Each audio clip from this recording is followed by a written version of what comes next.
Hello दोस्तों, कैसे हैं आप सब। आज हम बात करेंगे एनटीपीसी 12th लेवल वाले एग्जाम को लेकर।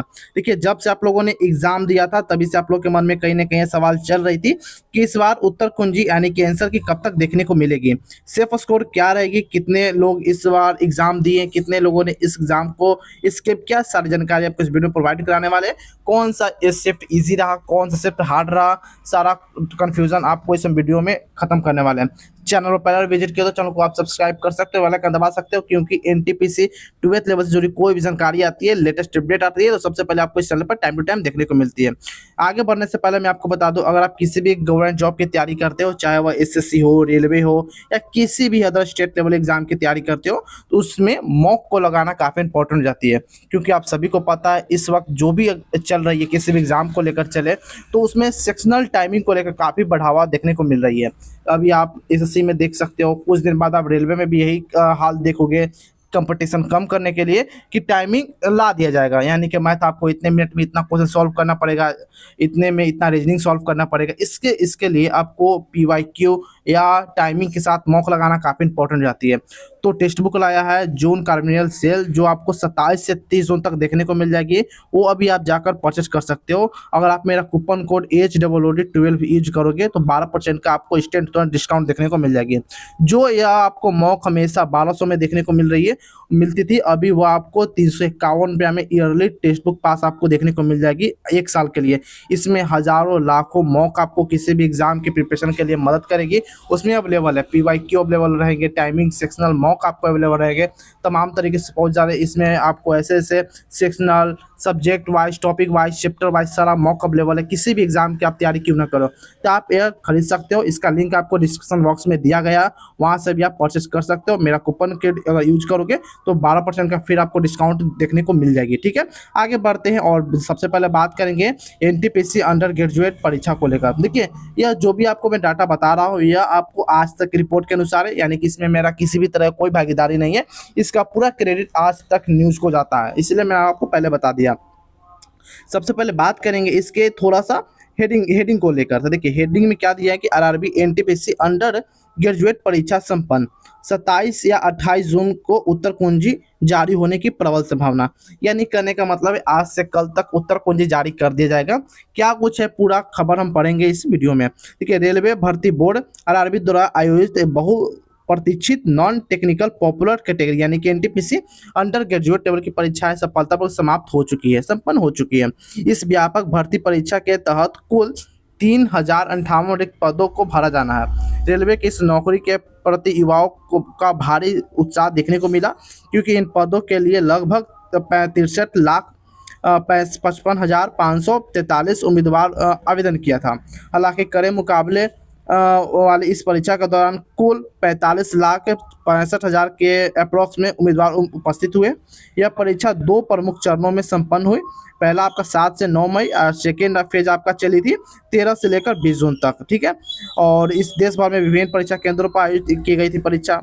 आगे बात करते हैं इन कुल 3058 रिक्तियों में रेलवे के कई महत्वपूर्ण पद शामिल है। इनमें सबसे अधिक पद कमर्शियल कम टिकट क्लर्क हैं, जिनकी संख्या लगभग 2424 है।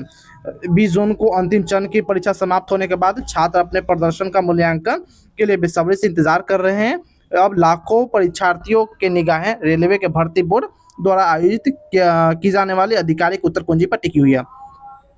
विभागीय सूत्रों को और परीक्षा की हालिया समय सारणी के आधार पर यह बताया जा रहा है कि RRB NTPC under graduate level की परीक्षा के प्रोविजनल उत्तर कुंजी 27 या 28 तारीख को जारी कर दी जाएगी। इन तिथियों पर इसके जारी होने की अत्यंत प्रबल संभावना है। उम्मीदवार उत्तर कुंजी जारी होने के बाद रेलवे भर्ती बोर्ड की संबंधित क्षेत्रीय आधिकारिक वेबसाइट पर जाकर देख सकते हैं। क्षेत्रीय आधिकारिक वेबसाइट करने का यह मतलब है कि आप जिस भी जोन से फॉर्म भरे हो उसी के जोन पर आपको देखना पड़ेगा। ठीक है, अदर किसी भी जोन पर आपको नहीं मिलेगी, उसे आसानी से डाउनलोड कर सकेंगे।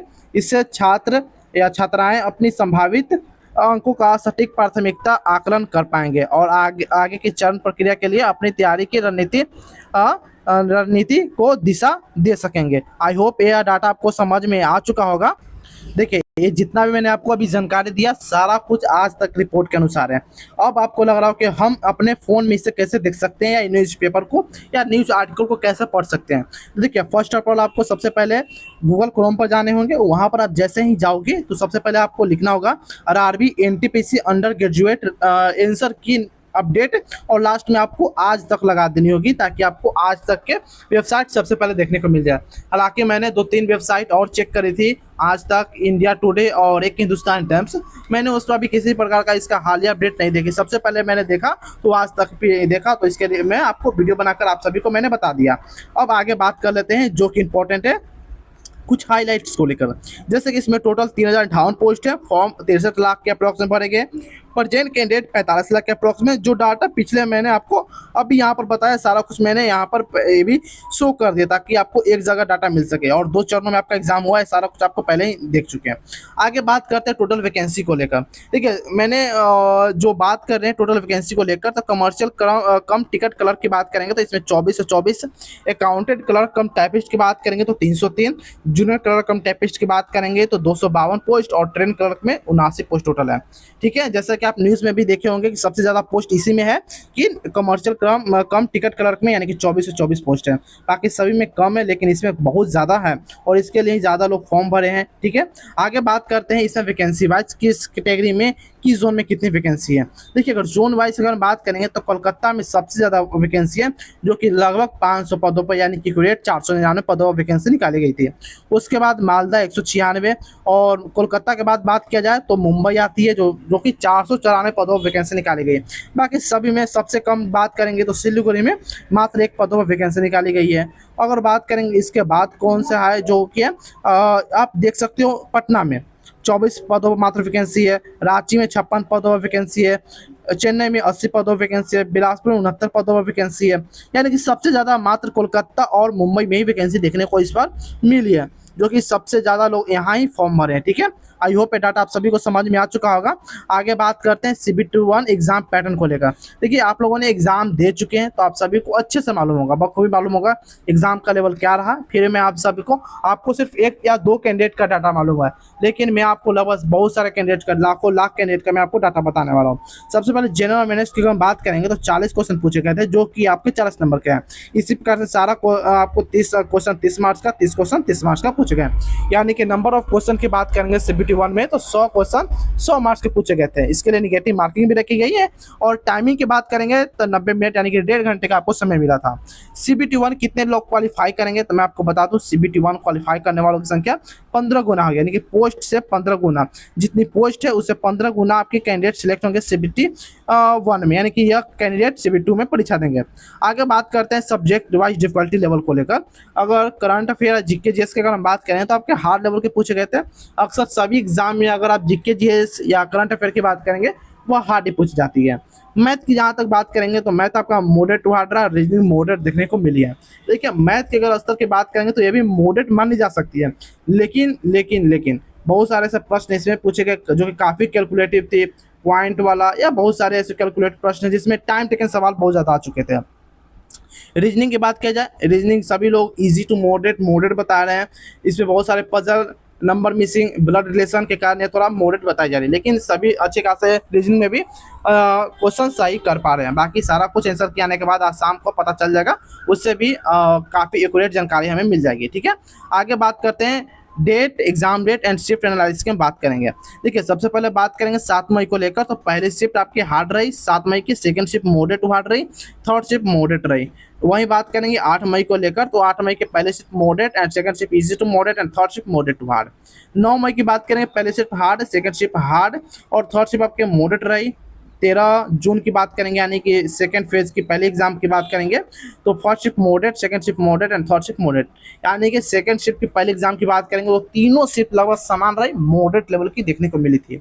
आगे बात करते हैं 14 जून को लेकर, तो पहले शिफ्ट आपका hard, second shift easy to moderate and third shift आपका हार्ड रही। 15 जून की बात करें पहली shift easy to moderate, second shift hard and third shift moderate रही। 16 जून की पहली shift moderate and second shift की बात करें moderate to hard, third shift आपकी हार्ड रही। 17 जून की पहली shift hard, second shift hard and third shift आपका मॉडरेट रही। वहीं बात करेंगे 18 जून को लेकर तो पहली shift moderate, second shift easy to moderate, third shift moderate to hard रही है। 19 जून की बात करें पहले shift hard, second shift moderate and third shift moderate to hard रही है। 20 जून की बात करेंगे यानी कि लास्ट डे वाला, तो लगभग पहली shift moderate, second shift hard and third shift आपके मॉडरेट टू हार्ड देखने को मिली है। यह जो डाटा आप सभी को बताया जा रही है आंसर की आने की पहले की डाटा है, यानी कि बहुत सारे कैंडिडेट्स बोल देते हैं, गूगल पर फॉर्म भरते हैं, टेलीग्राम पर अपना ओपिनियन शेयर करते हैं, व्हाट्सएप पे अपना ओपिनियन शेयर करते हैं, उसके अप्रोक्स पर ये डिटेल बनाया गया है। बाकी बात करेंगे इसमें कुछ चेंजेस भी होगी या नहीं, तो जी हाँ दोस्तों, आंसर के आने के बाद यानी कि आज शाम तक अगर आंसर किया जाती है 27 तक, तो आपको पक्का इसमें कुछ ना कुछ चेंजेस देखने को मिल सकती है, क्योंकि बहुत सारे कैंडिडेट ऐसे हैं कि इसमें गलत डाटा भी फिल कर देते हैं। वो बनाते हैं 60 क्वेश्चन, बोलेंगे 80 क्वेश्चन, उनको लगता है मॉडरेट टू हार्ड, लेकिन बताते हैं इजी टू मॉडरेट। तो कुछ कुछ कैंडिडेट्स ऐसे कुछ ही बात करें जो काफ़ी गलत डाटा हमें बताते भी हैं, ठीक है, हमें भी नहीं, सारा टीचर्स को भी यही बताते हैं, लेकिन हाँ आंसर के आने के बाद साफ सुथरा सारा कुछ आपको डाटा मिल जाएगी। चैनल को सब्सक्राइब करना मत भूलिएगा, क्योंकि आंसर के आने के बाद सबसे पहले आपको इस चैनल पर देखने को मिलेगी, जैसे कि मैंने आपको अभी न्यूज़ बताया सबसे पहले आपको इस चैनल पर। फिर उसके बाद बात करते हैं CB2 एग्जाम पैटर्न को लेकर। देखिए अगर बात करेंगे CB2 एग्जाम पैटर्न को लेकर, तो नेक्स्ट आपका यही फेज होने वाला है। तो इसमें भी आपको 120 क्वेश्चन 120 मार्क्स की देखने को मिल जाती है, इसके लिए आपको 90 मिनट का समय भी दिया जाता है। वहीं अगर हम बात करें जनरल अवेयरनेस को लेकर, तो जनरल अवेयरनेस में 50 क्वेश्चन 50 नंबर का, 35 क्वेश्चन 35 नंबर का मैथमेटिक्स में, और रीजनिंग में 35 क्वेश्चन 35 नंबर का, यानी कि टोटल नंबर ऑफ क्वेश्चन की बात करेंगे 120 और 120 अंक पूछ जाते हैं। इसमें भी 1/3 का निगेटिव मार्किंग है, CBT 1 में भी 1/3 का निगेटिव मार्किंग है। इसमें भी आपको 90 मिनट का समय दिया जाता है। देखिए अंतर सिर्फ एक ही बात की है कि इसमें CBT 1 में 100 क्वेश्चन के लिए आपको 90 मिनट दिए जा रहे थे, और इसमें CB2 में 90 मिनट आपको 120 क्वेश्चन के लिए दिए जा रहे हैं, ठीक है। बाकी आप सभी कुछ लगभग समान ही है। बात करते हैं NTPC selection process 2026 under graduate level. देखिए इसमें दो में ही मात्र स्किल टेस्ट टाइपिंग की जरूरत पड़ती है, जिसमें पहली हो जाती है जूनियर क्लर्क कम टाइपिस्ट और सेकंड अकाउंटेंट क्लर्क कम टाइपिस्ट। इसमें दो में आपको टाइपिस्ट यानी स्किल टेस्ट होना जरूरी है। टाइपिंग क्या कुछ रहेगी, रिक्वायरमेंट रहेगी, मैं आपको आगे बता दूंगा। और दो ऐसे वैकेंसी है या पोस्ट कर सकते हो जिसमें किसी प्रकार कोई स्किल टेस्ट, किसी भी तरह का साइको वगैरह नहीं देनी होती है, यानी कि आपको CBT 1 CB2 क्वालिफाई कर लेना होगा। कट ऑफ क्लियर कर लेने के बाद डायरेक्ट आपके मेरिट बनेगी, फाइनल मेरिट। क्या कुछ आगे मैं आपको शेयर कर देता हूँ। सबसे पहले टाइपिंग को लेकर मैंने बोला था, तो टाइपिंग क्या कुछ रहेगी, देखिए 30 वर्ड पर मिनट आपको इंग्लिश में और 25 वर्ड पर मिनट आपको हिंदी में होना चाहिए। टाइमिंग 10 मिनट का आपको समय मिलेगा। कंडीशन अप्लाई यहाँ पर यह होती है कि एडिटिंग टूल यानी कि बैक स्पेस एवं delete button are generally disable during the test. जब आप टेस्ट दोगे यानी कि आप टाइपिंग टेस्ट दोगे, तो वहाँ पर डिलीट बटन और बैक स्पेस बंद कर दी जाएंगे। और यहाँ पर कंडीशन क्या है कि अभी सिर्फ क्वालिफाई नेचर का है। कहने का मतलब है कि इसका किसी भी प्रकार कोई भी नंबर फाइनल मेरिट लिस्ट में नहीं जुटेंगे, यानी सिर्फ आपको क्वालिफाई करना होगा। इसमें कोई भी किसी प्रकार कोई कट ऑफ क्लियर नहीं करने होते हैं। आई होप ये डाटा आप सबको समझ में आ चुका होगा। आगे बात करते हैं मिनिमम पासिंग मार्क्स को लेकर। अगर आप UR या EW से बिलोंग करते हो तो कम से कम 40%, और OBC SST से बिलोंग करते हो तो कम से कम 30% अंक लाना अनिवार्य हो जाता है। इसमें CBT2 कितने बच्चे क्वालिफाई करेंगे, तो 8 गुना बच्चे CBT2 क्वालिफाई करेंगे। मैंने सारा जानकारी आपको इस वीडियो प्रोवाइड करा दिया। अब बात करते हैं एक्सपेक्टेड कट ऑफ के रिगार्डिंग क्या कुछ रहने वाली है। सबसे पहले रेड जोन की बात करते हैं, तो रेड जोन में देखिए कोलकाता, भुवनेश्वर, प्रयागराज, हाजीपुर, पटना, न्यू दिल्ली, चंडीगढ़, जबलपुर, मुंबई, अहमदाबाद और यहाँ CR मुंबई हो गए, गोरखपुर और जयपुर अजमेर जैसे जोन आपको इस बार देखने को मिलेगी, तो रेड जोन में देखने को मिलेगी। देखिए अगर आप लोगों ने यहाँ से फॉर्म भरा है, तो कम से कम रो मार्क्स की हम बात करें तो यहाँ पर ध्यान दीजिएगा, मैंने हाईलाइट कर दे रहा हूँ, रो मार्क्स है, यानी कि आंसर की इतना बनना चाहिए। UR से 66 से 70, OBC 63 से 65, EW 60 से 62, SC 55 से 58 और ST 52 से 55 के अप्रॉक्स में आंसर की इतना आपको स्कोर बन पा रहा है, अचीव कर पा रहे हो, तो आप सेफ हो और आप CB2 की तैयारी में लग सकते हो। आज शाम तक आप सारा कुछ क्लियर हो ही जाएगा, तो टेंशन नहीं लेना है। वहीं बात करते हैं जितने भी जोन अभी दिख रहे हैं, सारा कुछ आपको अभी रेड ग्रीन जोन में देखने को मिल रही है। यानी कि अगर आपने यहाँ से फॉर्म भरा है तो UR के लिए 62 से 65, OBC के लिए 58 से 60, EWS 53 से 56 और SC की बात करें 50 से 52 और ST 48 से 50 के अप्रॉक्स में आपके स्कोर बन पा रहे हैं आंसर के थ्रू, तो आप सेफ हो। आंसर के रिगार्डिंग और कुछ भी इन्फॉर्मेशन आती है, रिजल्ट के रिगार्डिंग और कुछ भी इन्फॉर्मेशन आती है, तो टाइम टू टाइम सबसे पहले आपको इस चैनल पर देखने को मिल जाएगी। तो चैनल को सब्सक्राइब कर सकते हो, बेल आइकन दबा सकते हो। तो फिर मिलते हैं कोई अदर फॉर्मेटिव वीडियो में, तब तक के लिए जय हिंद जय भारत दोस्तों।